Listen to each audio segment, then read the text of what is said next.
Au nord du Vietnam se trouve une ville construite entre des rivières et parsemée de magnifiques lacs. Les rues sont jonchées de plantes et d'arbres de forêt tropicale.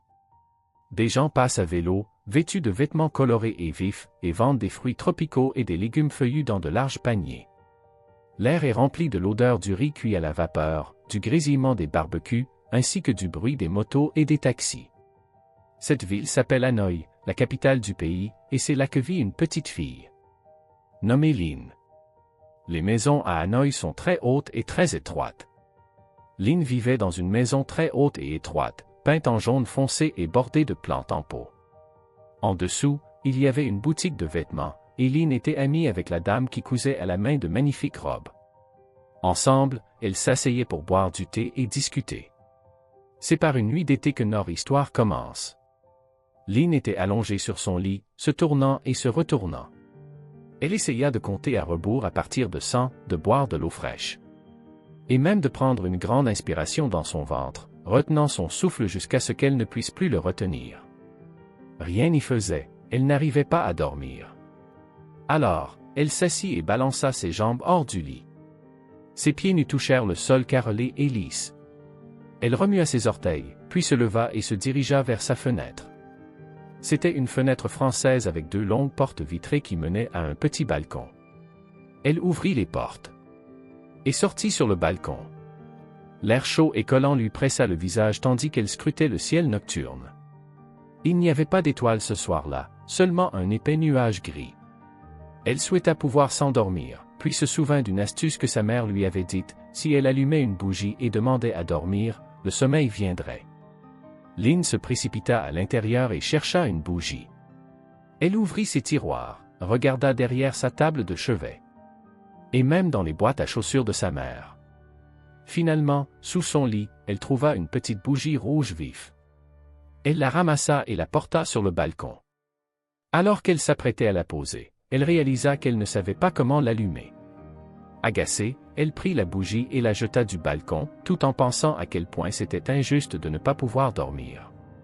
Elle tourna le dos à la nuit et s'apprêtait à rentrer quand elle sentit une étrange sensation de picotement dans l'air. Comme si une brise fraîche et agitée soufflait sur sa nuque. Linh se retourna, et sa bouche s'ouvrit d'étonnement. Là, flottant dans les airs, se trouvait un dragon étincelant rouge et or. C'était un dragon vietnamien, son corps long, mince et plat comme un serpent. Son visage bienveillant était orné de magnifiques sourcils, d'une barbe pointue et de grands yeux verts. Il n'avait pas besoin d'elle pour voler, il ondulait simplement son corps d'un côté à l'autre. Comme une anguille nageant dans la mer, Linh sentit qu'elle retenait son souffle en contemplant cette magnifique créature. Puis, il lui parla. Sa voix était mélodieuse et scintillante, comme si les étoiles pouvaient chanter. Mais ses mots étaient tristes. Le dragon s'excusa, il savait qu'elle l'avait invoqué pour l'aider à dormir, mais il ne pouvait rien faire pour elle. Linh rit, elle ne se souvenait pas l'avoir invoqué. Alors, le dragon expliqua que lorsque les enfants lancent une offrande rouge dans la nuit et souhaitent dormir, il devait venir les aider. Il était le dragon du sommeil. Il secoua la tête tristement. Habituellement, il pouvait aider n'importe quel enfant à s'endormir en utilisant son oreiller magique et sa chanson apaisante. Mais ce soir, il ne pouvait rien faire. Il avait perdu l'oreiller. Il avait cherché partout, mais ne l'avait pas trouvé. Tous les enfants qui avaient besoin de lui ce soir, et chaque nuit après, seraient déçus. Linh ressentit une vague d'empathie pour le dragon du sommeil. Elle courut à son lit, prit son propre oreiller et l'offrit au dragon. Mais le dragon sourit. Un oreiller magique est un oreiller spécial qui doit être cousu au temple au sommet de la montagne du dragon, et aucun dragon ne sait coudre. Le visage de Linh s'illumina. Elle savait exactement comment coudre un oreiller. Elle regarda le dragon avec de grands yeux et lui dit qu'elle l'aiderait à en faire un nouveau. Le dragon la regarda et sut qu'elle en était capable. Une lueur dorée parcourut son corps, faisant scintiller et crépiter l'air. Linh rit tandis qu'il tournoyait dans les airs, excité.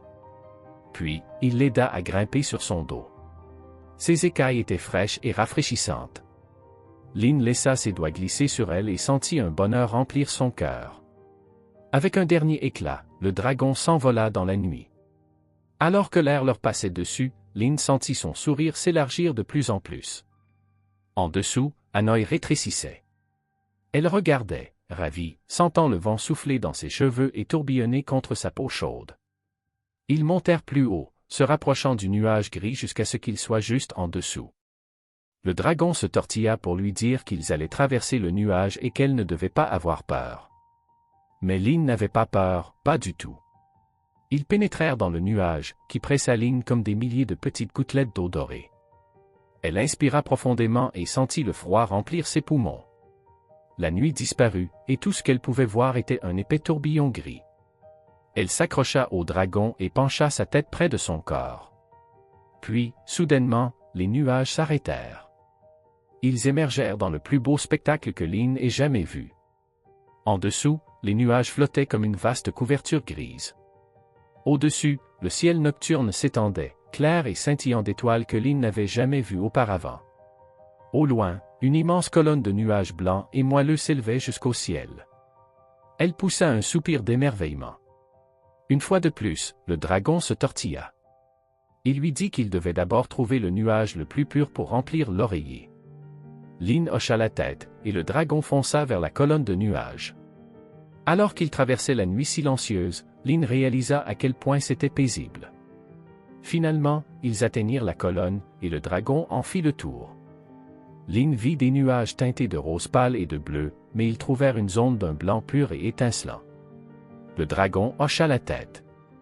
Elle tendit la main et attrapa une poignée de ce nuage blanc. Il était chaud et doux comme des plumes, si différent des nuages gris et humides. Elle en prit autant qu'elle pouvait avant que le dragon ne s'éloigne, leurs deux cœurs heureux de leur succès. Lynn mit le nuage dans son pyjama pour le garder en sécurité. Le dragon lui dit de s'accrocher fort, puis il s'élança en spirale vers le ciel. Alors qu'il tournoyait, de grandes étincelles dorées jaillirent de sa bouche, dessinant un rectangle parfait dans l'air. Quand les étincelles disparurent, Lynn vit un rectangle de ciel nocturne flotter vers le bas, comme un morceau de tissu qu'il avait simplement découpé. Elle tendit la main et attrapa le morceau de ciel. Il était lisse et frais comme de l'eau. Elle le laissa glisser entre ses doigts avant de le ranger dans son pyjama avec le nuage. Puis, le dragon plongea vers la terre. Lynn s'accrocha fermement alors qu'il descendait à toute vitesse à travers le nuage gris. Cette fois, ils émergèrent au-dessus de la campagne.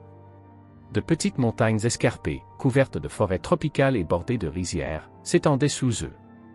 Ils planèrent et tournoyèrent, et Lynn remarqua une petite lumière clignotant au sommet d'une montagne. Ils se rapprochèrent, et Lynn vit que c'était le temple au sommet de la montagne du dragon. Ils s'arrêtèrent devant le temple. Il était petit et rouge, et à l'intérieur, il était éclairé par des bougies.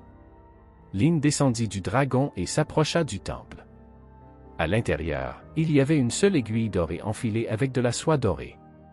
Elle s'assit, sortit le morceau de ciel et les nuages, et se mit au travail. Elle cousait rapidement et paisiblement, se rappelant la beauté du ciel nocturne. Elle pouvait presque sentir la lumière des étoiles sur son visage. Alors qu'elle cousait, le dragon commença à chanter une chanson lente et apaisante. Lynn la sentit l'envahir comme une vague sur une mer calme.